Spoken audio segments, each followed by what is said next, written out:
Welcome friend, source academy YouTube channel में आप सबका स्वागत है। आज का हमारा न्यू टॉपिक है इलेक्ट्रोफोरेसिस, वैद्युत कण संचलन। हमारी यूनिट नंबर 4 चल रही थी एमिनो एसिड्स के बारे में, जो बीएससी थर्ड की ऑर्गेनिक केमिस्ट्री है।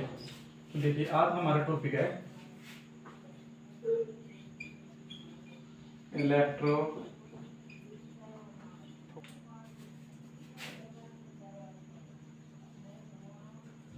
वैद्युत कण संचलन। वैद्युत कण संचलन। तो देखिए इलेक्ट्रोफोरेसिस क्या है। इलेक्ट्रोफोरेसिस क्या है? आवेशों की गति के आधार पर क्या है?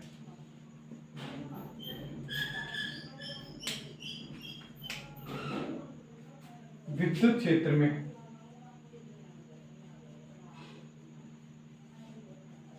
विद्युत क्षेत्र में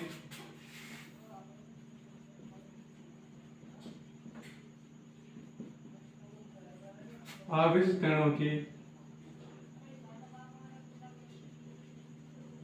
गति के आधार पर, विद्युत क्षेत्र में आवेशित कणों की गति के आधार पर क्या है? एमिनो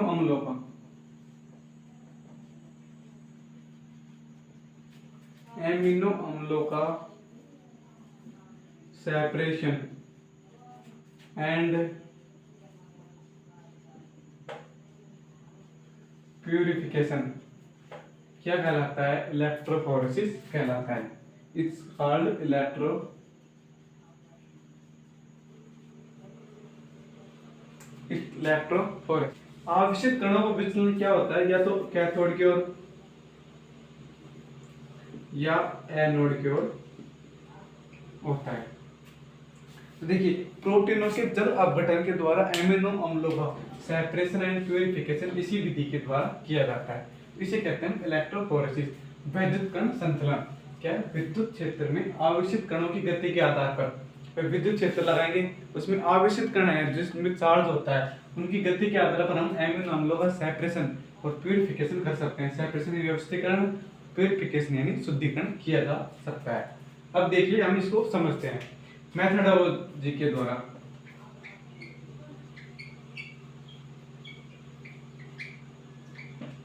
कार्यकी के द्वारा देखिए सबसे पहले क्या करेंगे हम? सबसे पहले लेंगे हम एक पेपर स्ट्रिप या सेल्यूलोज एसीटेट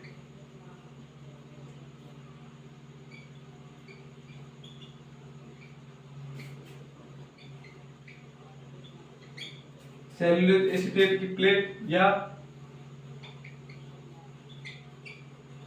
सुटेबल प्लास्टिक।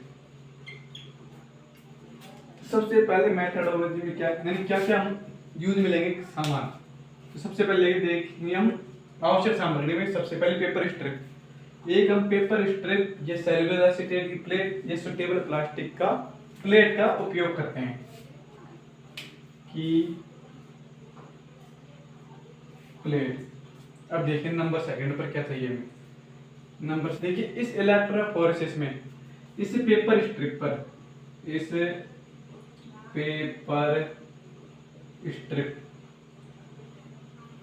पर एमिनो अम्लों का स्पॉट यानी एमिनो अम्लों का एक बिंदु किसमें? इसके केंद्र में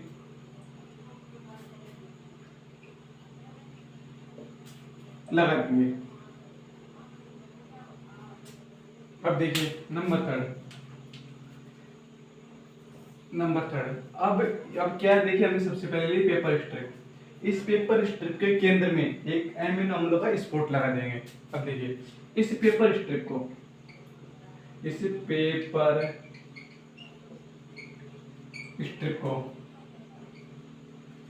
बफर विलयन के उचित पीएच पर उचित पीएच के जलीय बफर विलयन में डुबो देंगे। क्या करेंगे हम?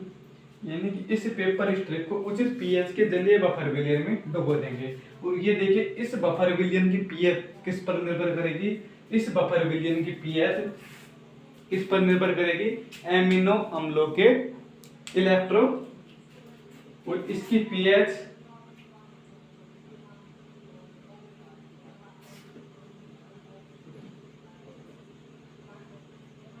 एमिनो अम्लों के, इसकी पीएच एमिनो अम्लों के उचित के आइसो इलेक्ट्रिक पॉइंट या समविभव बिंदु पर निर्भर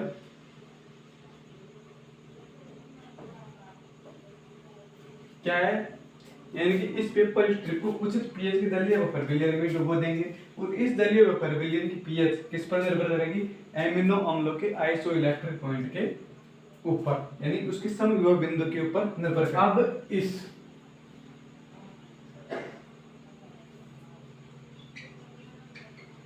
पेपर दोनों एंड्स, ये दोनों सिरों को, अब इस पेपर स्ट्रिप के दोनों सिरों को किस में डुबो देंगे, को उस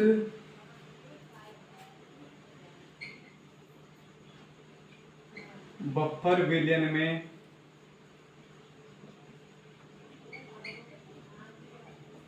डुबो दिया जाता है जिसमें इलेक्ट्रोड्स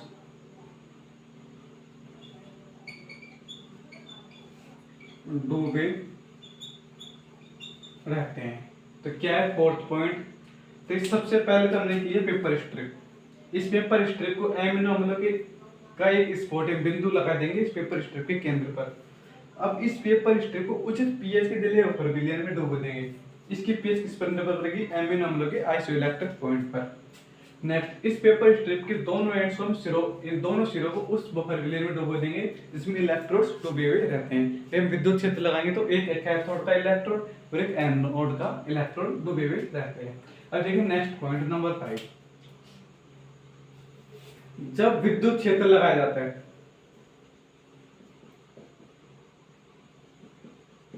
विद्युत क्षेत्र लगाने पर क्या होते हैं, विभिन्न प्रकार के एमिनो अम्ल,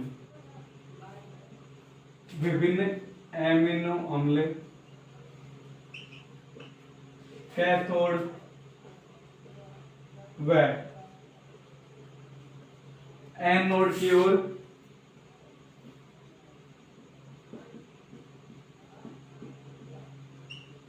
कैथोड व एनोड की गति करते हैं। तो यह गति किस पर निर्भर करती है, उनकी चार्ज डेंसिटी,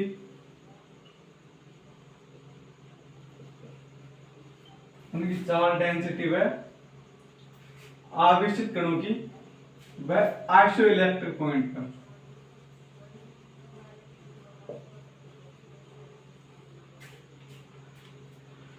देखिए ये थी इसकी मेथोडोलॉजी। सबसे पहले पेपर स्ट्रिप, अब क्या करेंगे हम, एक पेपर स्ट्रिप सेल्यूलोज एसीटेट की प्लेट, इस सुटेबल प्लास्टिक का यूज करेंगे। नंबर सेकंड, इस पेपर स्ट्रिप के केंद्र पर एमिनो अम्लों का स्पॉट लगा देंगे। नंबर थर्ड, इस पेपर स्ट्रिप को उचित पीएच के जलीय बफर विलयन में डुबो देंगे। इसकी पीएच एमिनो अम्लों के आइसोइलेक्ट्रिक पॉइंट पर निर्भर करेगी। अब इस पेपर स्ट्रिप के दोनों एंड्स को या दोनों सिरों को उस पेपर विलयन में डुबो देंगे जिसमें एंड्स डूबे हुए रहते हैं, इलेक्ट्रोड डूबे हुए रहते हैं। विद्युत क्षेत्र लगाने पर विभिन्न एमिनो कैथोड व एनोड की गति करते हैं और यह गति किस पर निर्भर करती है, उसकी चार्ज डेंसिटी व आइसोइलेक्ट्रिक पॉइंट पर निर्भर करती है। तो देखिए इससे हमें क्या क्या निष्कर्ष प्राप्त होते हैं। तो देखिए निष्कर्ष, तो देखिए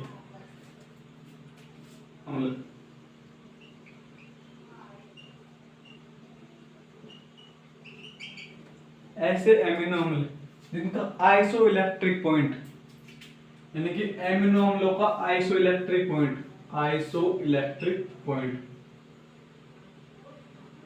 या आईईपी, आइसो इलेक्ट्रिक पॉइंट, ऐसे एमिनो अम्ल जिनका आइसोइलेक्ट्रिक पॉइंट बफर विलयन से बफर विलियन, बफर विलियन का आइसो इलेक्ट्रिक पॉइंट है। नहीं, ऐसे एमिनो अम्ल जिनका आइसो इलेक्ट्रिक पॉइंट बफर विलियन के आइसो इलेक्ट्रिक पॉइंट से कम होता है, वे क्या करते हैं, एनोड की ओर गति करते हैं, एनोड की ओर गति करेंगे, क्योंकि ये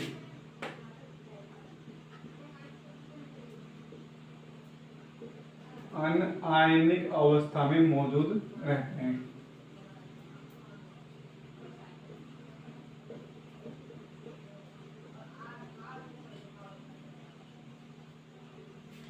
एक तो ये हुआ है निष्कर्ष। नंबर सेकंड,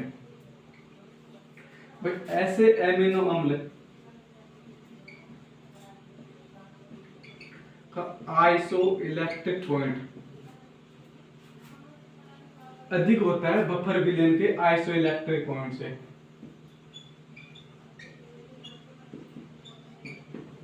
तो देखिए वे क्या करते हैं, कैथोड की ओर गति करते हैं,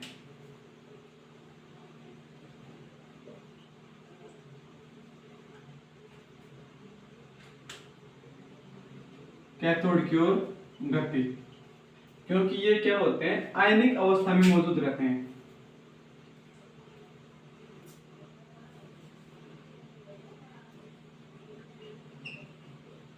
कैटायनिक अवस्था में मौजूद रहते हैं। नंबर, ऐसे एमिनो अम्ल जिनका आइसो इलेक्ट्रिक पॉइंट बराबर होता है बफर विलियन के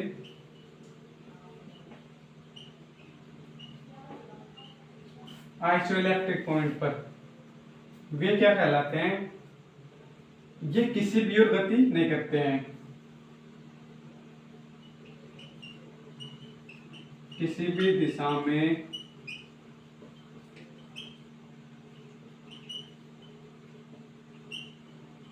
गति नहीं करते हैं। ये हुए 3 निष्कर्ष। इसके आधार पर हम एक एग्जांपल को समझेंगे। अब देखिए नेक्स्ट, अब हमने कितने पॉइंट हो गए थे, 5, छठा नंबर का पॉइंट ये समाप्त हो जाता है। तो पेपर स्ट्रिप को सुखाया जाता है,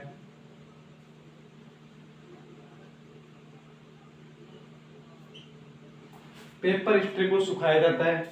जब सेपरेशन समाप्त हो जाता है तो पेपर स्ट्रिप को सुखाया जाता है तथा उस पर निनहाइड्रीन की बूंदें डाली जाती हैं,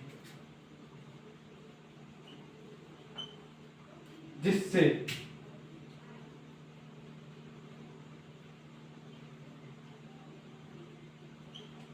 एमिनो अम्ल क्या होता है, विजिबल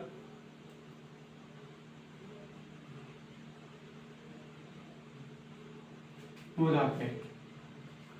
तो ये था हमारा क्या है, इलेक्ट्रोफोरेसिस। जब पेपर स्ट्रिप को सुखाया जाता है तो निनहाइड्रेट की बूंदें डाली जाती हैं, जिससे एमिनो अम्ल विजिबल हो जाते हैं और एमिनो अम्ल का सेपरेशन हो जाता है। ये है हमारा इलेक्ट्रोफोरेसिस। अब देखिए इसका हम चित्र देखते हैं, डायग्राम।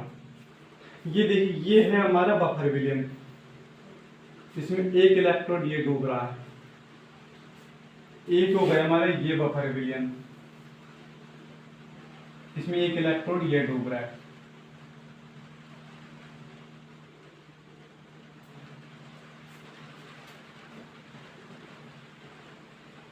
हो गया। अब देखिए इसमें डुबोएंगे हम पेपर स्ट्रिप को। देखिए ये हो गई हमारी पेपर स्ट्रिप,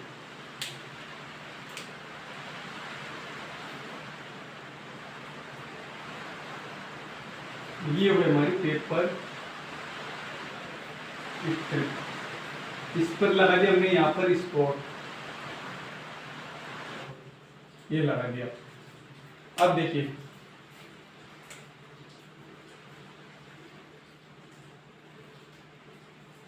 ये लगा दिया। अब देखिए यहाँ पर हमने क्या विद्युत क्षेत्र,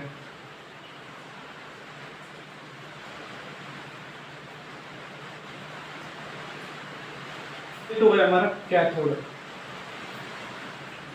ये हो गया हमारा एनोड, ये हो हमारा बफर विलियन, ये है हमारा एमिनो अम्ल का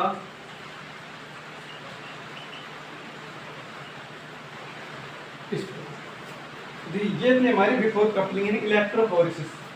नेक्स्ट वीडियो में मैं आपको इसका एग्जांपल समझा दूंगा जिससे आपको ये क्लियरली समझ में आ जाएगा। तो आप अगली वीडियो को मिस ना करें।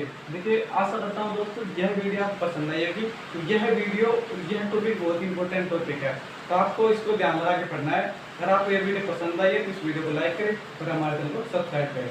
Thank you.